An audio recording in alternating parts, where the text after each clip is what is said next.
What is the most depressing truth that you've had to accept? That good doesn't always win. Having right on your side doesn't mean you'll have the support you need. It really annoys me when people say things like karma will get them.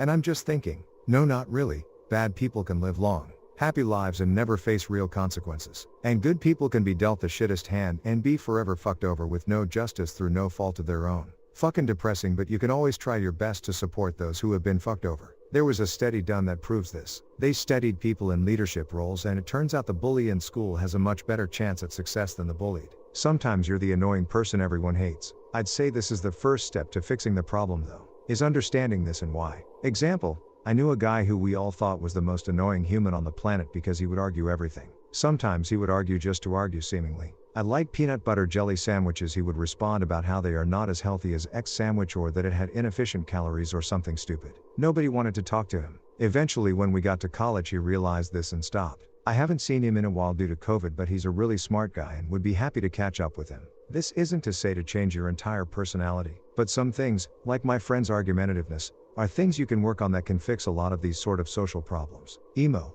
don't lose hope that a few dozen people can destroy us all because they don't like each other. Wasn't World War I basically just a family feud? I think one of the leaders mentioned Grandma Victoria would have never allowed it to happen if she were still alive. That I'm unmotivated to do anything. I don't have personal desires and or dreams. I'm only living for the sake of others. I feel it would be selfish to just go work, and that, even if you give it all up and lived off the grid to exit the rat race, it's still a fuckload of work just to stay alive every day. Being human is taxing. I don't have any personal experience with this, but I think the person whose labor directly benefits them is probably a much happier person and work doesn't feel as much like work. Like I'm a carpenter. I'm fine with my job. But when I remodeled our kitchen that didn't feel like work. It felt like just completing a task which would make my life better. Ike, just my 2 cents. Off-grid is a ton of work. That my cancer is incurable and aggressive. And that I'm probably not even going to live to see my kids grow up and start their adult lives. It destroys me. My dad wrote in a notebook when his chemo stopped working. He wrote favorite stories and about what it was like for him growing up. His favorite memories of each of me and my sisters when we were little, etc. Love letters to my mom. It is a treasure. In addition to that, he wrote each of us a letter to be read only after he passed. It is my most valued possession that I own. It has been 2 years and that letter is kept in my fireproof lockbox. I'm so sorry you're going through this. I'm so sorry your family is going through this. My thoughts are with you and I'm wishing you all the best for the time you have left. That one person I wanted to help and couldn't, isn't going to change anytime soon. If ever, I have to accept that I can't help them, and let them go. Meaningful change can't occur until that person wants it themselves. I'm sorry for what you and that person might be going through. I may not understand your situation fully, but I hope that it all ends in a way that might be best for both of you. Exactly correct. It is sad but true. My wife never understood that you can lead a horse to water, city slicker. So I told her you can open a door for someone but it's up to them to walk through well. That clicked for her. As much as she wants to help folks, one can only do so much. As above, meaningful change can only occur when that individual wants it for themselves. That I will never get a chance to have any of my parents' amazing cooking or have another simple conversation with them ever again. That I'm not special. On one side, if you're not special, you don't owe the world nothing. Live your life. Find happiness in hobbies and friends. Enjoy your stay. On the other side, sometimes having the determination to embrace an idea is all it takes to make a difference. In good or bad. Of course, help your community. And you've done more than a lot of people do. That alone makes you special. That here and there we will be doing something for the very last time. That I'm lonely with no real friends. I thought I could be happy being alone. I felt the same too, and it worked to some extent for a few years, but I still prefer to be around friends and not be in some kind of virtual or long distance thing. That from now on I just work until I die. I'm just waiting for the day when they drag my lifeless body away from my desk. My mental illness does not have a point where it gets better and I don't have to suffer or struggle. There are moments when life is worth living, but they are fleeting. I understand what you mean. In a comment a few years ago, someone asked if depression gets better and I wrote that I wasn't sure. Maybe you get better, but depression is still there. ADHD's the same. You learn what works for you in the way of medication, organizational systems, self-soothing techniques, exercise, etc., and it definitely makes things easier, but in some ways it's also harder. Like just being this aware of everything and how high maintenance it all is. I kind of miss when my life was in shambles and I didn't know why, because at least that way I didn't really have to do anything. I just got to watch stuff fall over and get upset. Whereas now I'm technically in a better place, but I feel like I'm walking on a tightrope made of alarms and planners. IDK. Rough day I guess.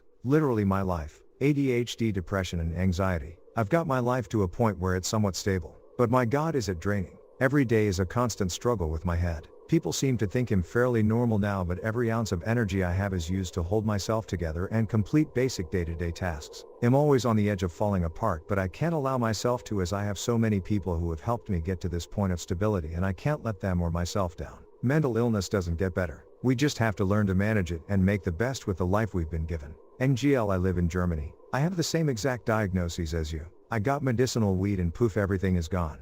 It doesn't take much to tip people over the edge. All throughout history, people have turned into barbarians because of hardship or rewards. And it's really difficult to come to terms with the fact that people in your everyday life could turn against you so easily. Starvation and desperation have pushed people into murder and cannibalism. Bribes have led decent people to forget their humanity. And the promise of power has made thousands of people side with groups committing genocide. Mob mentality has caused people to justify terrible actions. Anonymity encourages people to act in uncharacteristic ways. How can we take pride in our humanity and swear by morality when it's so easily forgotten?